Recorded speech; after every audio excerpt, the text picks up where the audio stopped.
The Tesla shares have underperformed in the last couple of years. In fact, in the last 5 years, Tesla has been a pedestrian performer, actually, and that's really frustrating for several reasons. One, most importantly for us, we have a very large position, so it's dragging down our performance. It's making us look pedestrian, and that's how it works in this business. The purpose of this podcast series is to give people a sense of what it feels like to run a hedge fund. So when you have large concentrated positions, you have to also bear the consequences of living and dying with them. Now, we're not dying, fortunately, and actually it's a shame that Tesla hasn't done better because the company is doing great work.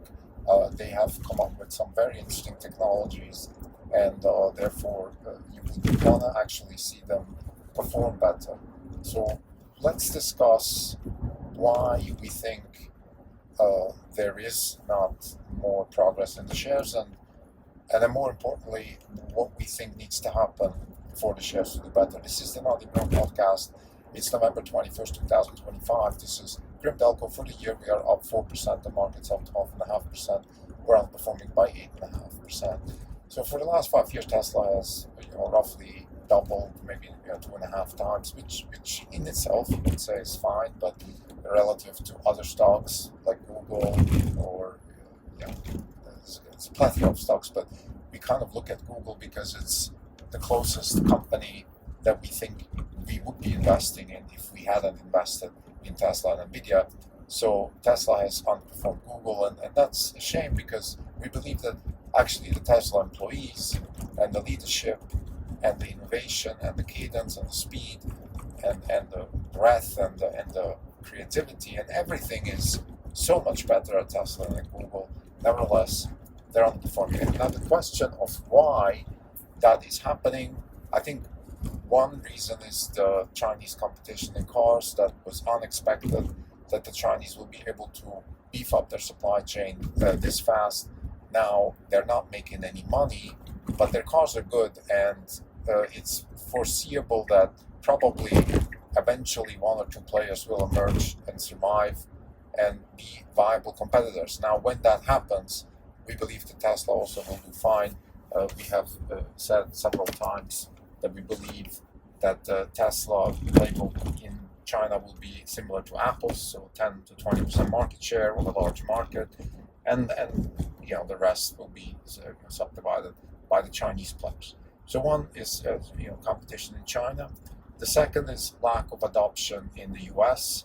That is a problem that has, in my opinion, not much to do with Tesla. It's just a cultural problem that you don't have the kind of demand for electric cars and Teslas as we expected, given that it's a superior product and all these kinds of things. And then in Europe, there's it's kind of a mix of lack of adoption and also competition and alternatives that people care, whether it's expensive Mercedeses or cheap Renaults. So that's roughly the reason why car sales have been stagnant, and that's why the stock has been stagnant. Because what you're seeing here is a transition of the stock from being a car stock to an AI stock, and this transition is holding the stock roughly where it is. So depending on the day, it's up or down, but over time it's just sort of pedestrian, right? Because yes, the market's pricing quite a bit of potential in the stock, so it's not like the market is blind about what's going on, but it's also pricing in a decline in the relative market position of Tesla as far as car sales is concerned. Now, the good news is that we believe, and this is from a conversation we actually had with Tesla this week, that the era of EVs is more or less done as far as an investment thesis is concerned. You don't invest in EV companies. That is not a very good business to be in. It's too competitive. The Chinese have caught up, and even others are not so bad at it. What is the next leg is, of course, intelligent self-driving electric cars. So that's the future, and Tesla is a leader in that market because they have developed the full self-drive technology.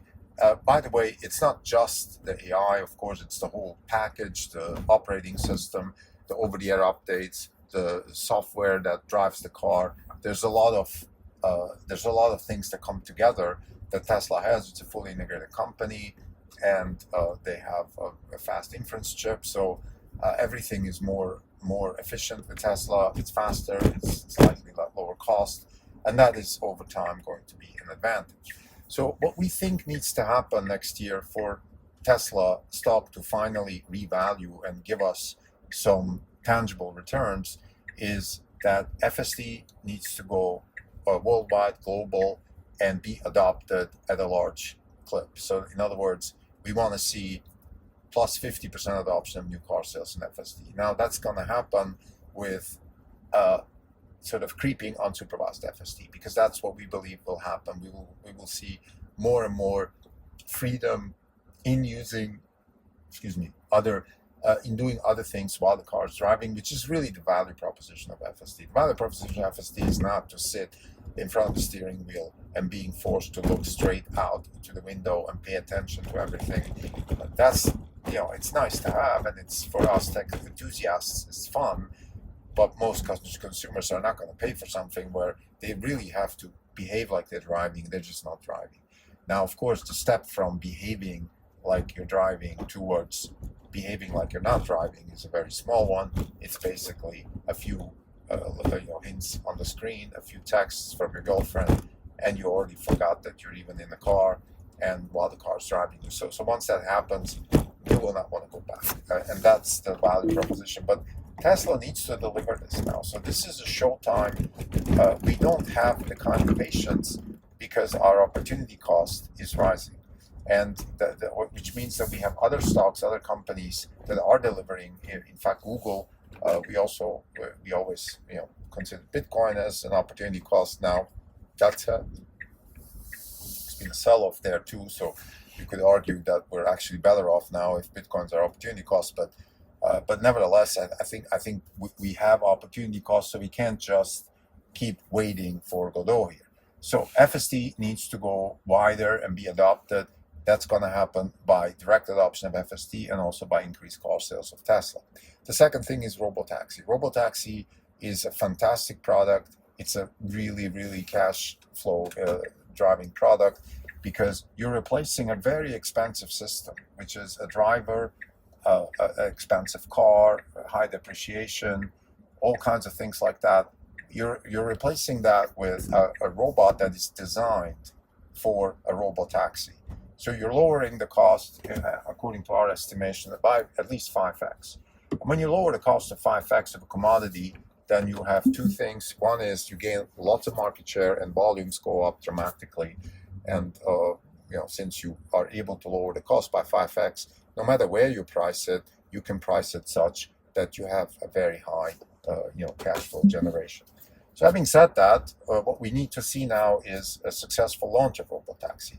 What we've seen so far here in the Bay Area, where we live, and we're fortunate enough to be able to use it here, it's a really, really superior product on every front, except of course one, which is wait times, which is expected. If you have 20 robotaxis driving around the Bay Area, you cannot expect wait times of 2 minutes. I mean, that is just physically not possible.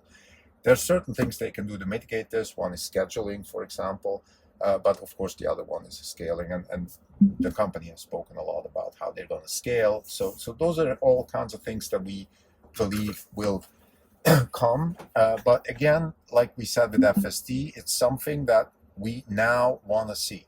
So the time of, this is a potential and we're excited and it's coming is over. Now it's, we want to see, and we want a tangible step functions. We want to see, Q1, Q2, Q3, 100 million, 200 million, 300 million, a billion, 2 billion, 5 billion, and real revenues, cash flows. Profit margins are not that important right now because we're still at low volume production for Cybercab, if at all.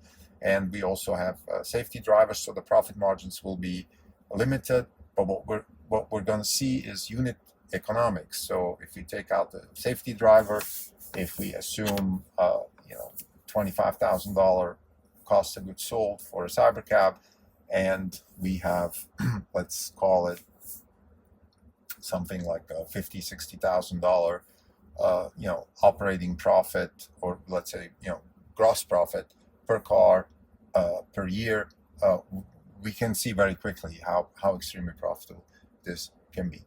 So Robotaxi is the first technology that is going to be scaled like a software as a service product through real world AI. Now, before we go, we just want to mention competition here.